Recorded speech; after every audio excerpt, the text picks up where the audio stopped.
Yeah, much has been written about the dramatic aspect of the zarzuela in the Philippines, but hardly ever on its music.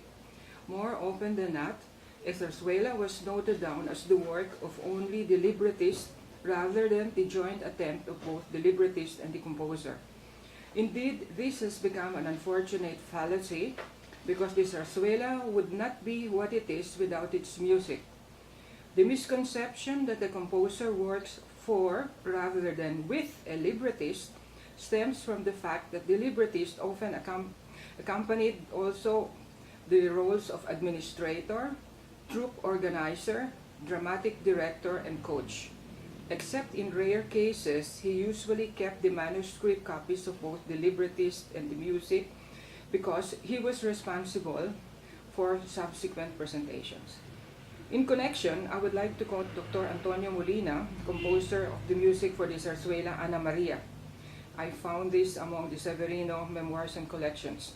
In a published interview I had with him earlier, he said, "I was commissioned to write the music for this zarzuela and then gave its musical manuscript to Severino Reyes. I never knew what happened to it after the age of the zarzuela passed away. I was even surprised to know that it is still intact." One must separate the librettist's role as an administrator from his role as an artist. The creation of half a zarzuela does not depend on one's administrative abilities but on his sensitive artistic nature. The other half is contributed by another artist, the composer, who works on an equal creative footing with the librettist. Zarzuelas, operettas, musicals, and the like all belong to the same genre of musical comedy, since both dramatic and musical content are of prime importance in the work.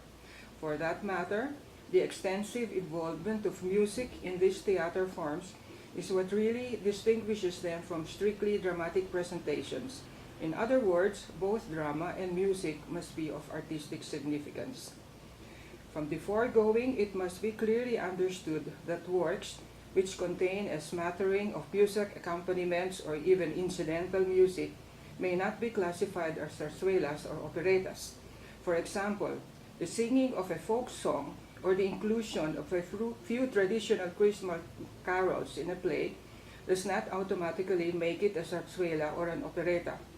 As in other modes of expression in the arts, music exacts a certain degree of originality if it is to be given proper merit in the work, hence the indispensability of the composer. On the other hand, a zarzuela is not all music as in an opera.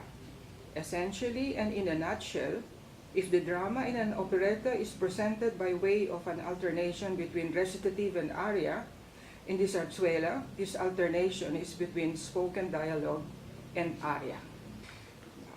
The Zarzuela Reyes zarzuelas that covered the years 1902 to 1919 provide a good insight in the so-called golden age of the Philippine zarzuela for several reasons.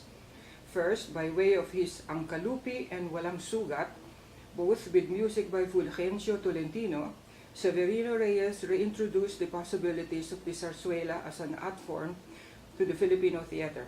Of course, the zarzuela was not an unknown entity in the country because it was well received by the Spanish community as a Spanish zarzuela.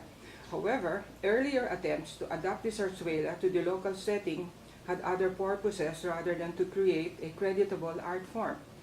By way of his initial productions, Reyes subconsciously proved that a Tagalog zarzuela can both be entertaining and artistically enlightening. Secondly, and with regard to the music, the Severino Reyes masterpieces give one a good cross-section of the musical characteristics and styles prevalent during the era. In a total of 20 zarzuelas, Reyes worked with 9 different composers.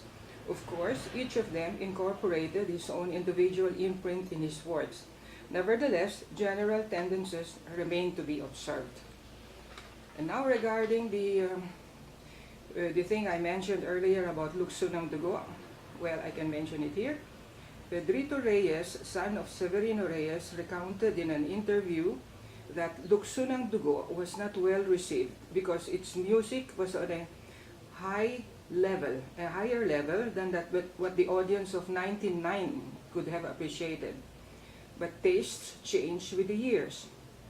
As Joseph Machlis expressed, I quote, "The history of music reflects a steady broadening of the harmonic senses and ever greater tolerance of the human ear. In the course of this evolution, tone combinations that at first were regarded as dissonant come to be accepted, and with time and familiarity, as consonant."